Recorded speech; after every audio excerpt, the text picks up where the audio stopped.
wabarakatuh. Dan selamat pagi. Perkenalkan, saya Kenny Hardianto dengan NIM 2307112645. Dan saya Christian Kurniawan Togotorop, NIM 2307113833. Nah, di sini kami akan membawakan sebuah berita tentang demokrasi Prancis dan juga demokrasi Indonesia yang akan disampaikan oleh Christian. Ya, saya akan menjelaskan bagaimana sistem demokrasi yang ada di negara kita sendiri, yaitu negara Indonesia. Jadi sistem demokrasi di negara Indonesia yaitu sistem demokrasi republik yang berdasarkan dengan Undang-Undang tahun 1945. Indonesia ini disebut negara demokratis karena prinsip-prinsip demokrasi termasuk pemilihan umum secara berkala, yaitu pemilihan presiden, gubernur, sampai kepada yang terkecil yaitu pemilihan kepala desa, semuanya berdasarkan undang-undang. Negara Indonesia memiliki partisipasi politik, pemisahan legislatif, dan juga memiliki kepala negara presiden.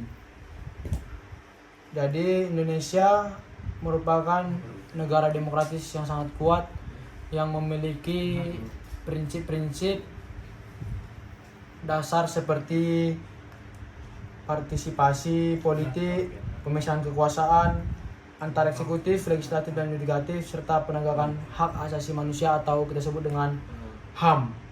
Pemilu di Indonesia mencakup pemilihan presiden, DPR, DPD, MPR, dan sampai ke yang kecil lainnya dan sebagainya.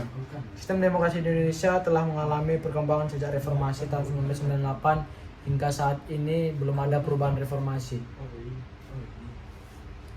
Baik, selanjutnya adalah demokrasi Prancis. Di sini saya akan menyampaikan tentang demokrasi Prancis, yang dimana negara Prancis ini terletak di Eropa Barat. Dia merupakan sebuah kiblat fashion yang dimana telah mengalami sistem referendum pada tanggal 28 September 1955. Di sini Prancis menganut sistem demokrasi presidensial unitaire atau gabungan dari sistem demokrasi presidensial dan parlementer, di mana sistem demokrasinya ini dianut ataupun dipegang oleh para badan eksekutif dan juga badan legislatif. Nah, pada sistem demokrasi Prancis ini begitu banyak susunan ataupun kabinet program kerja yang dilaksanakan oleh para presiden dan juga kabinet pemerintahan Prancis yang kuat ataupun teratur, di mana ini sebagai kelebihan dari sistem demokrasi Prancis itu sendiri. Namun di balik kelebihan itu sendiri ada beberapa kekurangan dari sistem demokrasi Prancis. Yang pertama, adanya pemegangan hak atau di luar badan eksekutif tanpa diketahui oleh badan legislatif itu sendiri. Nah, yang kedua, sistem demokrasi Prancis itu sendiri diibaratkan sebagai sistem demokrasi yang bisa sepenuhnya dipegang oleh badan eksekutif, di mana badan eksekutif itu adalah seorang presiden yang memegang tahta tertinggi di pemerintahan demokrasi Prancis.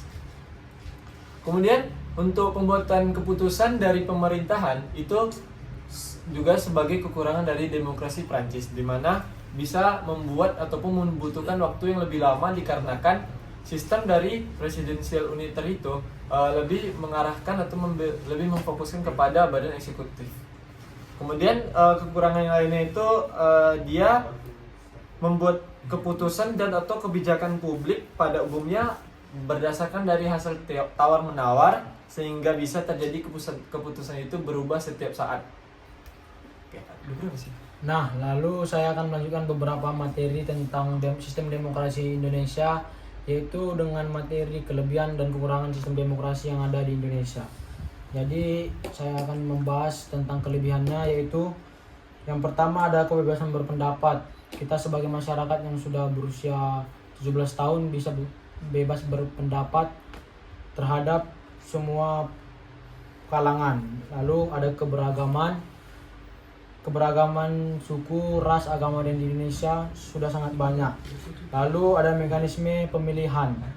Pemilihan umum memberikan warga kesempatan untuk memilih menurut kerelaan hatinya.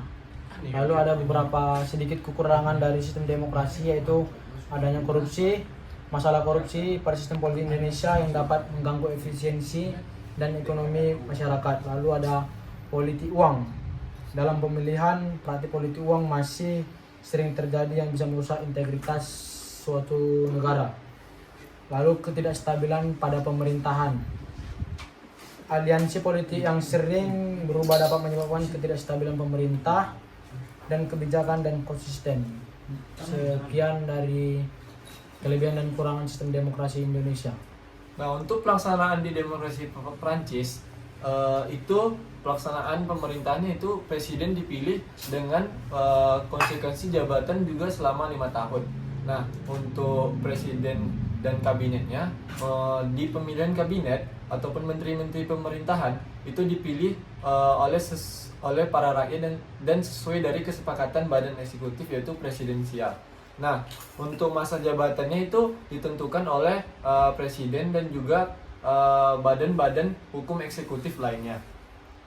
Kemudian pada pelaksanaan pemerintahan demokrasi Prancis ini memiliki keunikan dari badan eksekutif dan juga badan legislatif, di mana badan eksekutif itu melaksanakan peran-perannya tersendiri tanpa mengganggu peran-peran yang ada di badan hukum lainnya. Nah, untuk badan legislatif sendiri juga dilaksanakan oleh beberapa peran tersendiri. Nah, untuk badan legislatif itu menggunakan sistem demokrasi parlementer.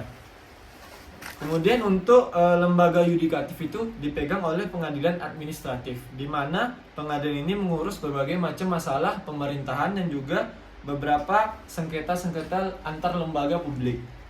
Nah, untuk pengadilan umum ini sendiri itu contohnya itu kayak mengurusi pengadilan hukum, tindak pidana, kemudian kriminalitas, kemudian lagi menangani kasus-kasus perseorangan.